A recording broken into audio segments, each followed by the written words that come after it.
බුදුරජාණන් වහන්සේ බුදත්වයෙන් පසු පළමු සතියේ බෝරුක මුල වැඩ සිටිමින් පටිච්ච සමුප්පාද ධර්මය හෙවත් හේතුඵල දහම මුල සිට අගටත් එනම් අනුලෝමවත් අග සිට මුලට එනම් පටිලෝමවත් මෙනෙහි කළහ.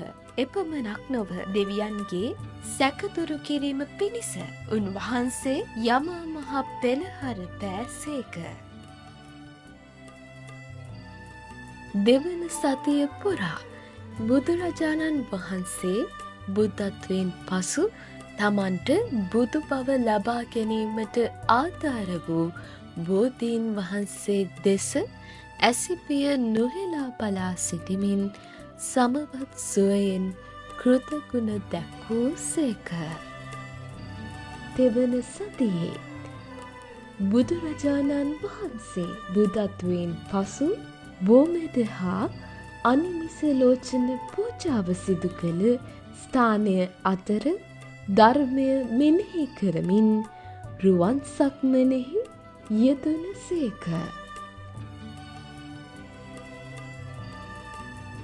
බුදුරජාණන් වහන්සේ බුද්ධත්වයෙන් පසු සිව්වන සතියේ ඇසතු බෝරුකට වයඹ දිසාවෙහි නිම වූ රුවන්ගෙහි වැඩ සිටිමින් අභිධර්මය මෙනෙහි කළ සේක.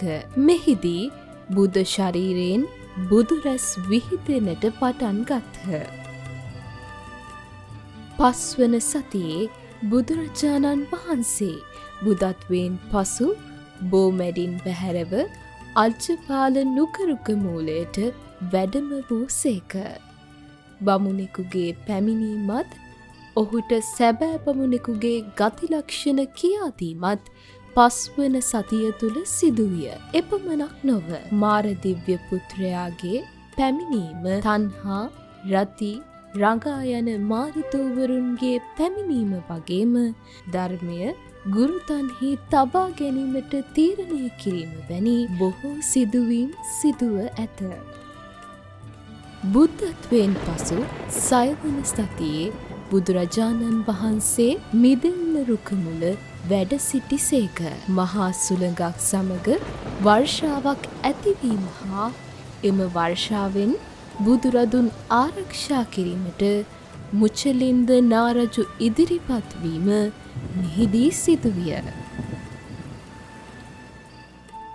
බුදුරජාණන් වහන්සේ බුද්ධත්වයෙන් පසු සත්වන සතියේ රාජායතන නම් කිරිපලු නුගරුකමුල සමවත් සුවයෙන් වැඩ සිටි සේක. තපස්සු භල්ලුක වෙළඳ දෙබෑයන් බුදුරදුන් හමුවට පැමිණීම හා උන්වහන්සේට පළමුදානය පිළිගන්වන්නේද මෙම අවසාන සතියේදී.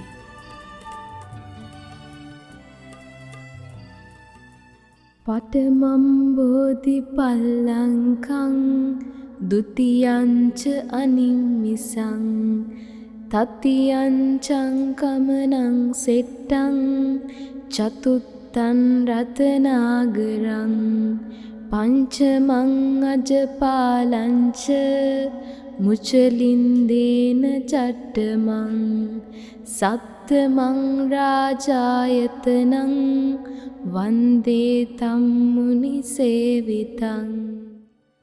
අසිරිමත් වෙසක් පොහොය දිනයක් වේවා.